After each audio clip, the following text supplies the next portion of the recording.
Welcome back to the Abundant Practice Podcast. I'm your host, Allison Pereira. I'm here with Jenn Fredette, and we're going to be talking about like the path to $1 million. Mhm. Um, we're going to be talking about passive income, which has quotation marks around it, which we'll talk about in a sec. But I think like Jenn is, if you don't follow her on Instagram, like you're one of my favorite follows. I have Oh, all your stories. I'm all about like, I just love the way you phrase things. You're such an incredible connected writer. Like, I feel like I'm just having tea with you when we're talking or when you're writing. Like, I'm right there with you. So, thank you. everybody should be following you. And yeah, and you have a really cool freebie for people to help them think about their path to $1 million, which is at athinkersguide.com/scale. We'll put that in the show notes. Yeah. So, Uh, hi. Hi. And I realized I didn't even tell you, and we'll talk about it as we talk through this.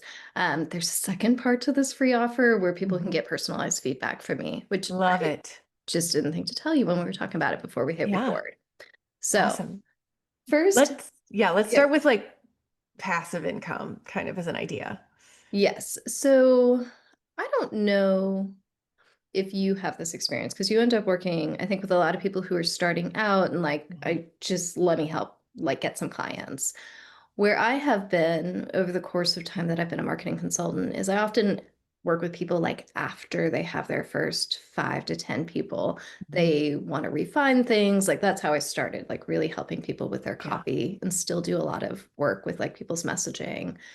But we would do this and I would be like, why are you paying me all of this money? Like you're good, you have a full practice. Like what is underneath this desire to keep refining and keep fine-tuning?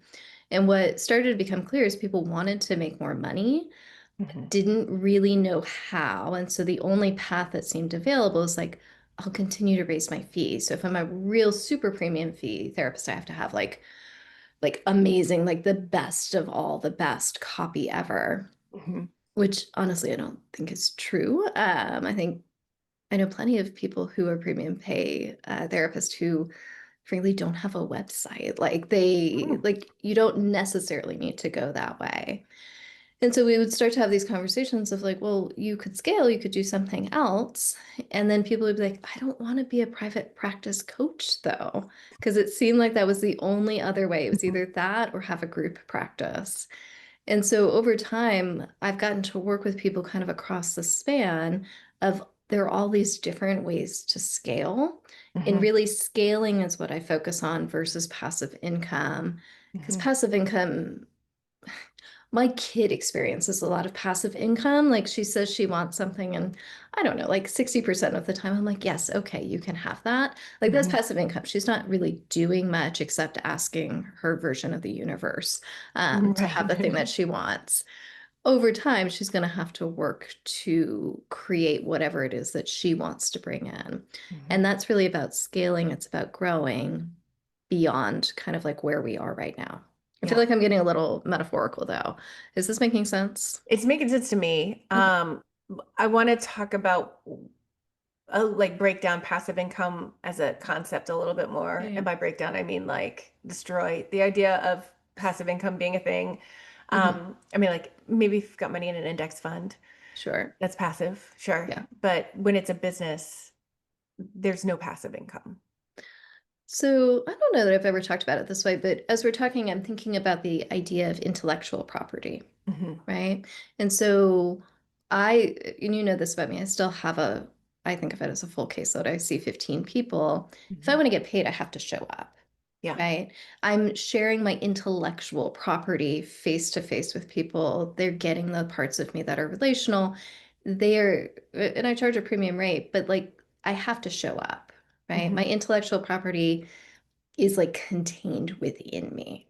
Uh-huh. Um, and what therapists and healers in general sometimes struggle with is this idea that you actually can take some of what you do and put it in a container that's essentially evergreen that you can Hmm. direct people to. You don't have to be there. And so, in that way, it's passive, but it is active. Like you have to put it in the container, you have to market towards it, you have to sell people on it, which a lot of therapists don't love to do. Hmm. Um, and so, passive income is more about putting your intellectual property in something that somebody can access at almost any time. Hmm. But part of what starts to get tricky is there's different ways to deliver passive products. You don't have a very passive business. Hmm. I still get these emails because I'm in the, what are we calling it? It's just the community now or the party Yeah, or yeah, yeah, I'm in the yeah. community. And I'll be like, oh, I could apply for a one-on-one with Allison. Hmm. And you still deliver like what we're doing right now. Like Hmm. you still show up. It's Yeah, not a passive thing. yeah, There are people who develop programs that literally are completely passive. Like all they have to do is make sure the marketing engine is turned on, but they're right. not showing up. But the marketing is the non-passive piece of that. It's true. Marketing is Yeah, never passive, yeah. which I kind of love about, but I Hmm. think people Yeah, don't always get. There's ways to make it more automated and more hmm, efficient and more like less of you needing to be present with it. yeah, yeah, But you're always having to do something, tweaking yeah, thinking things, looking at things, reiterating, etc. yeah, yeah. Um, so coming back to the idea of passive income, I just don't think it exists. I think it's a really good sales angle, and I know why the bro marketers like really sold it because the idea Yeah. that you could just make tens of thousands of dollars while you sip drinks on a beach somewhere, which is often Hmm. how people are, especially if you follow a lot of these like digital marketing coaches. Yeah. They're always communicating, like, look at this luxe life that I live. Hmm. Meanwhile, their back end is really intense, and I'm always like, oh, you were spending so much money on ads. Why am I still being retargeted? I bought your product. Like, Hmm. like you're wasting money. And so then I start to feel suspicious about the whole, are you Right. actually making that much money? I don't know. I feel like I'm going off on side trails though, Allison. Yeah. Well, But I think this is good behind the scenes stuff that people who are considering alternative streams of income, which is a term mhm, I like better, mhm, um, as they're considering that, it's when you fall into the algorithm of the bro mhm. marketers, Yes. all of a sudden it's like, oh, I just need one perfect funnel. I just need one, Mhm, Facebook ad strategy. I just need, mhm. like, it's easy to think that there's a silver bullet and to spend a Yes. lot of money trying to attain that silver bullet while thinking you're the one failing Yes. when it's Yes. just like dieting. Like Yes. 5% of people are going to get results with Yes. like the silver bullet that's being advertised. So, yeah. And I think a lot of those silver bullets, so there's a concept that I'm consistently reminding my attunement distilled folk that there's a difference between somebody being a business to business model, Hmm. which is what like a thinker's guide is, abundance is like that's a business to business model. And the ways that you can scale, the kinds of marketing you can do, the messaging that works, like even conversion rates are different in business to business, Hmm. business to customer, where a lot of my people end up wanting to be, is just a different ballgame. And there's different ways that that works. Hmm. And it always intrigued. My husband loves to work out. He's a drummer. And so he gets targeted with all sorts of like business to customer stuff. And Hmm. I'm always intrigued at like watching how people like who has like ingested like the pro marketer, like this is how you have to do it. Yeah. Because I don't think it works as well when it's Hmm. business to customer versus business to business. We're mostly selling like I'll help you make more money. Right. But that's not really what you're selling when you're selling business to customer. And so the sales techniques that you use are different. 100%. Yeah. Um, so again, I think I like alternative income streams. I tend to think of it as how can we give you a more multifaceted business? Hmm. So if you are sick, if an emergency comes up, if like I'm in the DC metro area and I work with a lot of federal employees who Hmm. thankfully still all have their jobs right now. And I'm married to a federal employee who still has his job right now. But like, I want to be able to like slide my scale if they lose their job. Like, I don't Yeah. want them to be like, sorry, you got fired. Adios. You can't Hmm. stay anymore. And having scaled, having other streams of income gives me that flexibility without Mhm. having to really jack up my rate for the rest of my caseload to cover those kinds of Right. things. And Hmm. still, like I live in a high cost of living area, pay my daycare bill, pay our mortgage, spend probably too much at Shake Shack, things like that. So having other income streams gives you flexibility for when life happens, Hmm. that your intellectual property lives in different areas, not just in your brain and your heart. Right. Um, and the other piece of that too is when we do that, we're not just increasing our own income, we're also increasing our impact. Hmm. Because I consume a lot of marketing. I feel like marketing is my hobby that I figured out how to monetize. Hmm. And the things that people sell, especially business to customer, like selling directly to consumers, some of them just like, are you serious? Like, this is not good material. Actually, all sorts of I haven't been getting targeted like with food stuff, but I get targeted with like a lot of somatic stuff. Hmm. And I'll like watch some of the stuff. I'm like, you are just somebody who like took a workshop and decided Yeah. to teach this. Like that you don't have the credentials. And the people that I end up working with are highly trained in IFS or have done like so many trainings. I can't even keep track of all of them. Like they have so much knowledge. Hmm. And they're like, I don't know. I don't know if anybody wants this. Hmm. Some woman is selling shadow work in a bikini on my feed. Like we could help you sell what you want to sell. Like people do want that. And so when we find ways to continue to see people one to one, most of my people want to do that, but take our intellectual property and put it in other accessible containers, Hmm. it's increasing our impact for people who may never be able to afford to work with us or geographically can't work with us, that they still get that really good knowledge, but they don't necessarily get the relationship that they would in Hmm. therapy. Yeah. Yeah. Yeah.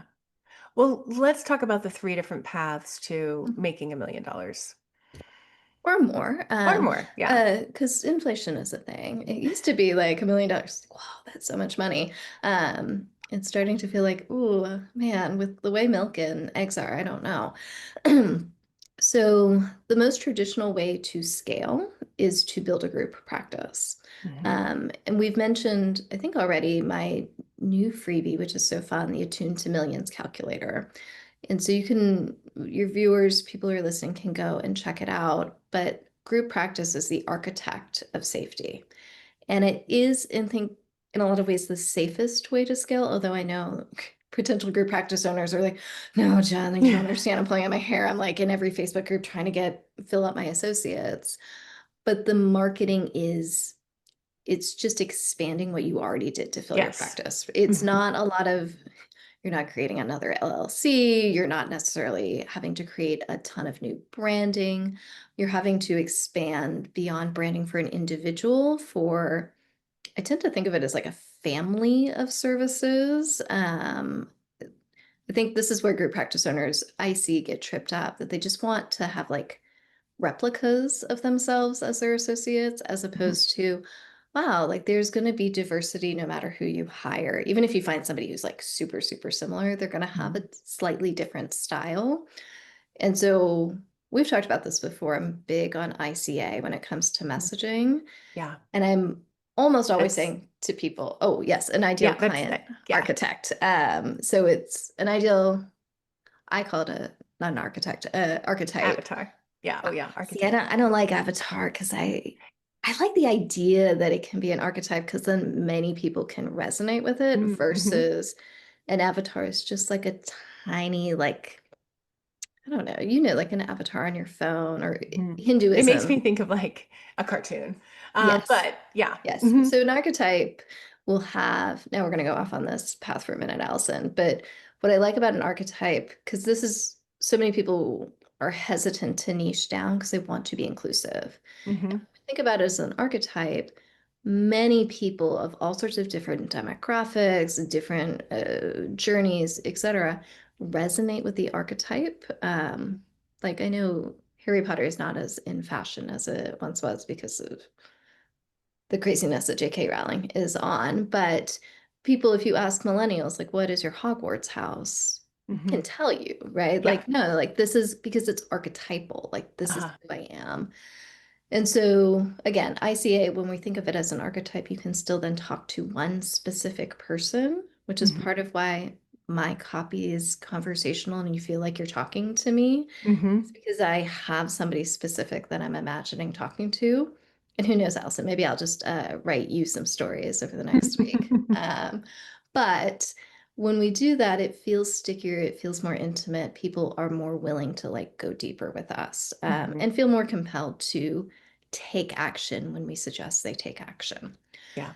So, coming back to group practice owners, I'm was always saying to people, you can only have one ICA. One. Hmm. You cannot, I know you want to have 18 and you want to have 20 different niche pages on your website, but you can have one. Group practice owners, you can have a family of ICAs, but they all have to be like connected to each other so it makes sense. But in group practice, when we start to look at associates and how many people you want to take on, how many hours, you then know how many leads you have to generate for the year. Hmm. And I think often what happens is people are like, I'll just hire a person. I got to do the thing. And maybe I got to hire a bunch of people so I can make a bunch of money. Oh my gosh, now I'm like on this hamster wheel of how do I fill them up? As Hmm. opposed to starting with, okay, I know that I want to have 10 associates. I want them to be, let's say, mostly full time. So somewhere between 15 and 20 would be Hmm. ideal.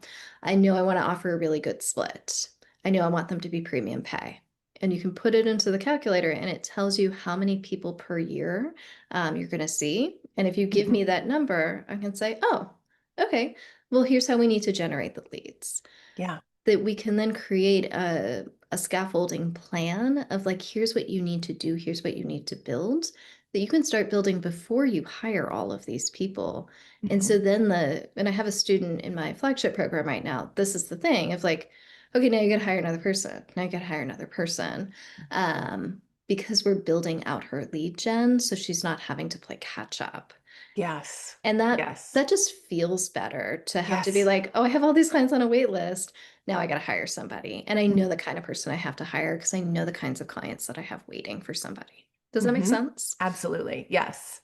So that it's not easy. And I think group practice from a marketing perspective is actually probably the easiest, but from a relational perspective, it's probably the hardest because there's Yes. so many things that get kicked up when you're essentially like building a family. Hmm. Whether you call it a family or not, like it has family structure to it. So that's path one. I'm going to jump to path three and then we'll come back to path two because I think that's the majority of where your people will want to be. Hmm. Path three is a disruptor of empire. It's somebody who says, hey, I have a really successful business. I like this business and I want to do more than this. And it might Hmm. not even be directly related to what I'm doing. Like there's some crossover, but I want to do something different. Yeah. And you did this, Allison, right? Hmm. You built multiple successful practices and you looked around and you're like, no, I want other people to have this. I want more people in my community of therapists to be resourced. And I want to make sure the communities they're working in are resourced, that there is Hmm. abundance for them and their clients. I'm going to do something about that. Yeah. And so you built it out. And it's a lot of different kinds of marketing strategies than just building a one-to-one practice. There's Hmm. like skills that overlap, Hmm. but you probably didn't have to think deeply about like a tech stack or funnels or conversion rates or anything like that when you were just building your practice. Is that Right. Oh, accurate? yeah. I thought building abundance would be like just a little bit more of what I was doing in my practice. I didn't realize it was a completely different skill set from a Yeah. marketing perspective. And don't Yeah. know that I would have gone for it had I known. But like, I'm glad I did. And I had a lot Mhm. of vim and vigor to like make it happen. And I Yeah. think that's the conversation I end up having with people when they want to do something Mhm. similar is like, don't do this just for extra money. Like you have to actually be passionate about it Yeah. or you're not going to get it off the ground because it's Yeah. the passion that makes it go, not what you're doing, because a lot of what you do isn't going to work at first. You got to really figure it out. Yeah. I feel that sometimes I'm just like, no, it's not quite imposter syndrome, but I'm like, I know I'm very good at marketing, but man, it's a totally different skill set. Hmm. And I've actually had to rearrange my calendar that I'm like, I can't. see clients and do the marketing thing on the same day because it's Oh too gosh, much yeah. task shifting for me. Yeah. I'm like, I just feel so discombobulated. Hmm. And I think to this point, part of what is hard, I think that I see for a lot of the students I work with in this transition is this is not as intimate as practice is. Right. And it just never will be. And Hmm. I'm pretty good at being resistant. I'm like, no, I want it to be like deeply intimate. And like at some point, it's like, you and I actually have had this conversation. I had a coaching Hmm. call with you, and you're like, it just can't be. I'm like, Yeah. but I want it to be, Alice. And you're like, it just can't be. And I think I'm coming around to it. Doesn't mean there's not still intimacy here, but Hmm. it's just never going to be as rich and deep as like a one-to-one. Hmm. So Disruptor of Empire, part of what I love to do with people, like this is the most fun part for me, is like, because there's all of these things for us to do. And here's how we can build out scaffolding. And let's do it this piece by this piece by this piece. Like here's the wider um, plan. And the marketing modality that I particularly like is Ascension model, which I know goes in and out of favor. You are probably one of the few people I think in our space that I don't know that you quite have an ascension model, but you're closer than some of Yeah. the other people Yeah. that we work with. Um, and so I love ascension model because it really breaks down like you take this step as a consumer. All Hmm. right, now that you've taken that step, here's the next step.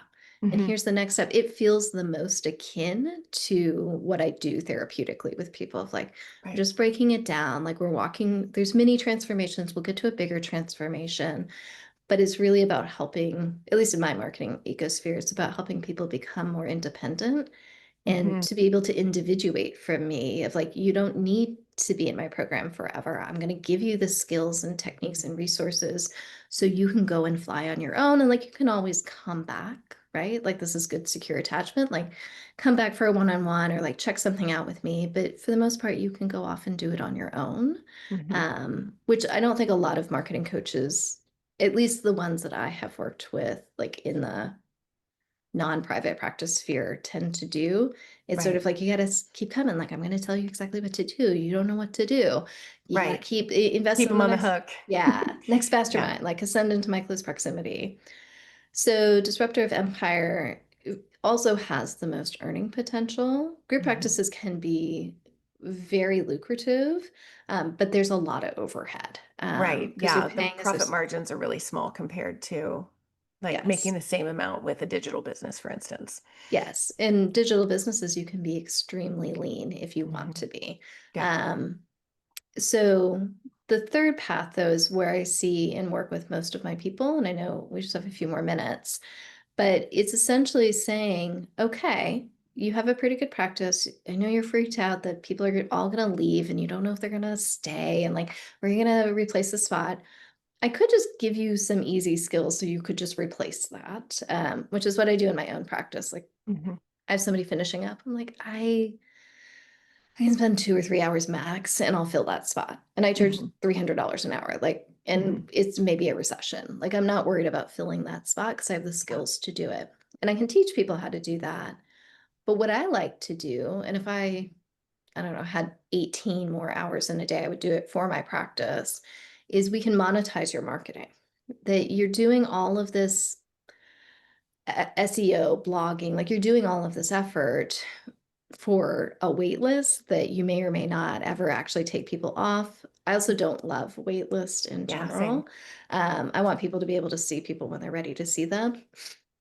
And so instead of doing that, why don't we monetize your marketing, create what's called a self-liquidating funnel? So we have a low-priced offer with an order bump, with like a one-time offer, so like a slightly more expensive thing.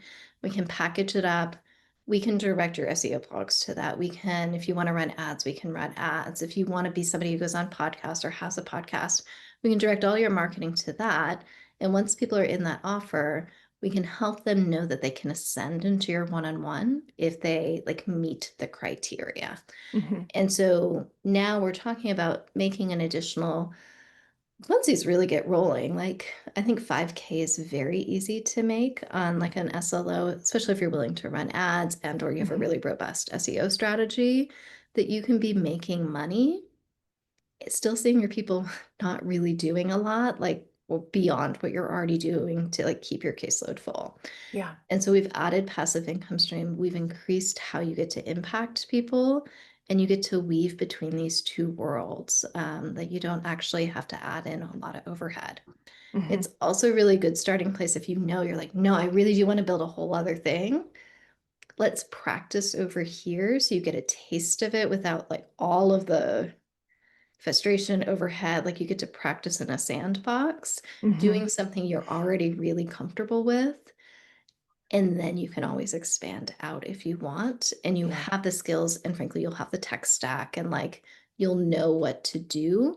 And it makes it so much easier to build a bigger thing. So Hmm. Yeah. yeah. Yeah. Amazing. So I know that we are out of time. Yeah. Um, I know that people listening who are interested in maybe all three and trying to Mhm. choose for themselves, Mhm. does the calculator allow them to play with each of those options? It does. I also have bossy big sister energy. And Uh-huh. so there are videos through that are linked in all of them. It's an AI tool. And so I tell them, like, this is what I think you should do, in a much longer format than we're able to have here. Got it. So, but yeah, they can play. I have played with all three, in making Mhm. marketing materials for this. I'm like, I should maybe do, like have a group practice. I'm like, Jen, you don't have time to have a group Right, practice. one thing at a time, And then I was or like, two maybe things at a time. maybe I should have an SLO for my private practice. I'm like, I don't, what are you doing? You already have two Yeah. full-time businesses and a toddler. Like, you don't need to be building other No, things. I Um, know. It's but good though yes, when you've created something so good, you're like, ooh, I want to do it. yes, yes. Yeah. And so people can play with all three. And then once they find the one that they're like, "Ah, I think this is like, this looks really appealing. Like, this would be so fun." Hmm. ATM is just a projection of what's possible at the calculator. Hmm. There's no actual strategy of how you do that. Hmm. And I always want to be upfront about that because, like, a lot of people sell this kind of thing. And you're like, oh my Right. God, that'd be amazing. And that's like, but what do I do with it? Hmm. So if people go through and do this and then take screenshots and DM them to me at a thinker's guide, I will make them a quick 3 or 4 minute video and be like, this is what you should do. Awesome. So I'll just tell people what to do, which is what I want. I want to make people cry and I want to tell people what to do. That's really, You do have big sister energy. I do. I do. Love it. So people can check that out. It's at athinkersguide.com/scale. Yeah. Awesome. And we'll put that in the show notes so it's an easy click for people listening. Mhm. Thank you so much for your time. Thank And you for and having me. I love people being able to think about like what else is out there for them Mhm. beyond one-on-one. Yeah. Yeah. So, I wish for more people to make more money in our space. yes. I think when we make more money, we are just so much more likely to invest in our community. Hmm. And that is what our communities need right now. Yes. And this is a way to invest in a way that people can pay for and then also make the money so you can invest, with your local community as well. Yeah. Love it. Yeah. Awesome. Yay. Thanks for Well, having thanks. me. Absolutely. I'll talk to you later.